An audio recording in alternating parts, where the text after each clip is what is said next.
Alright gang, welcome to Hansens Speed Shop. Before we get started here today, just remind everyone, if you're not already subscribed to Hansens Speed Shop, hit that subscribe button so you can stay up to date on all this cool stuff that we're doing here on YouTube. We're back on our Project 66 Schwinn Stingray. We're turning this thing into a ultimate accessorized clone of an early 64 Schwinn Stingray. Last time we've got this front wheel on, we went to our headset, got our stem and bars and grips on.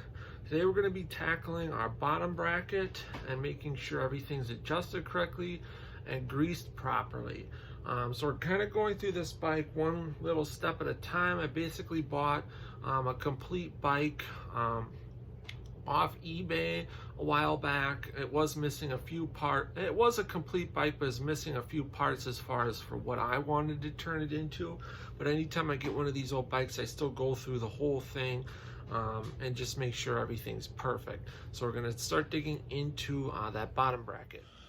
All right, gang, so we're gonna dig into this bottom bracket now. All of these old Schwinns are basically exactly the same as far as the style to take these apart. Everything on here is all reverse thread, so just keep that in mind. But the first thing you want to do is take your pedal off. Ours was already off, so no big deal. And then I like to use a big crescent wrench, get it on this nut, grab this, and we can just break that loose. It was already pretty loose. I like to always go through all this stuff and check it just to make sure. Then this, you can just grab with your finger or stick something in there. Got a lock washer, take that off, spin this off, and then you'll get at your bearings. You only need to remove this side, and then you can pull your whole crank out. So it does look like we have grease on our bearings, but it looks kind of dirty, so we're gonna clean it and put fresh grease on. So as we can see on our bearing, there was not a ton of grease, and it looks kind of like some cheapy grease and a little dirty. So that's always why you want to take these apart. As you can see in here, there's really not hardly any grease, and it's super dirty. So definitely always a good idea to tear this stuff apart. It's easy and quick to do, and it's just gonna make this stuff work a lot better and last a lot longer.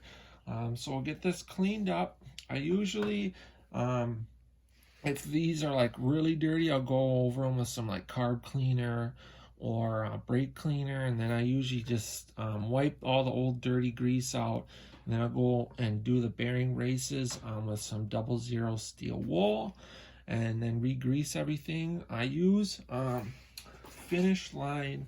This is the grease I prefer to use on all my bicycles. I've been using this for like 25 years now. Super good. It's kind of expensive. Like this tube is like $8, but it works really, really good.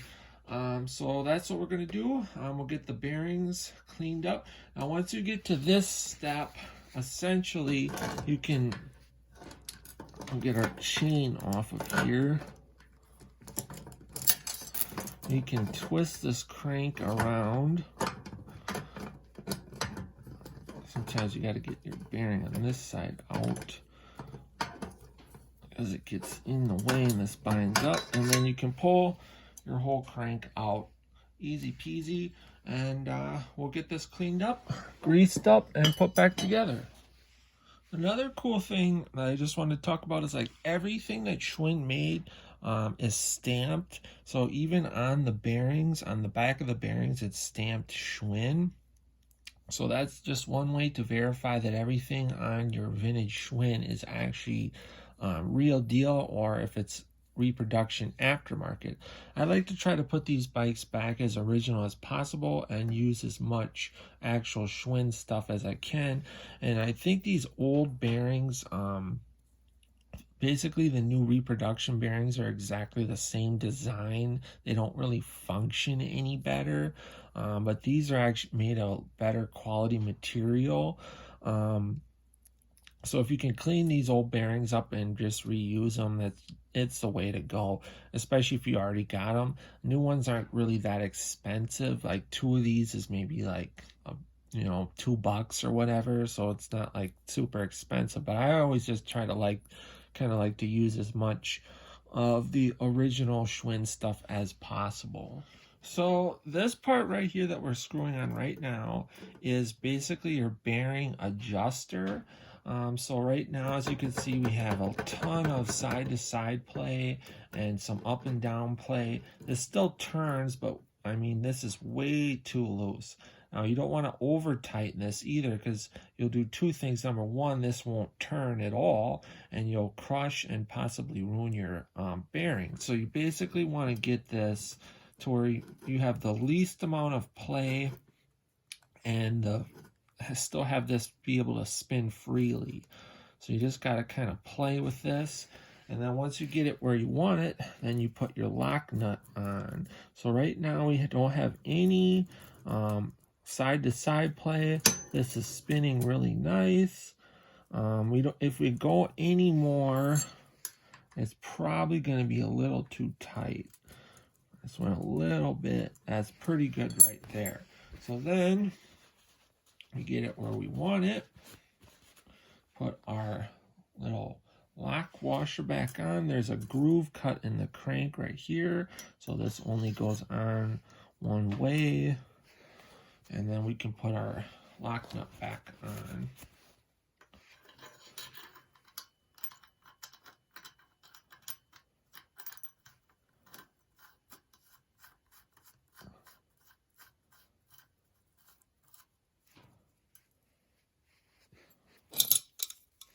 And then we'll just tighten this up. And we're done. So that to me feels actually a little too tight. So what we're gonna do, go back, loosen this up.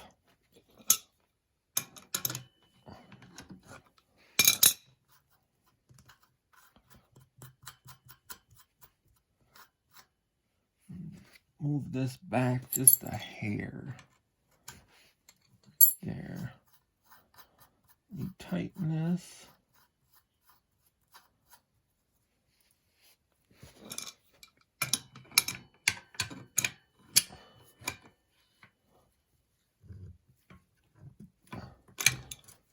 That feels pretty good right there.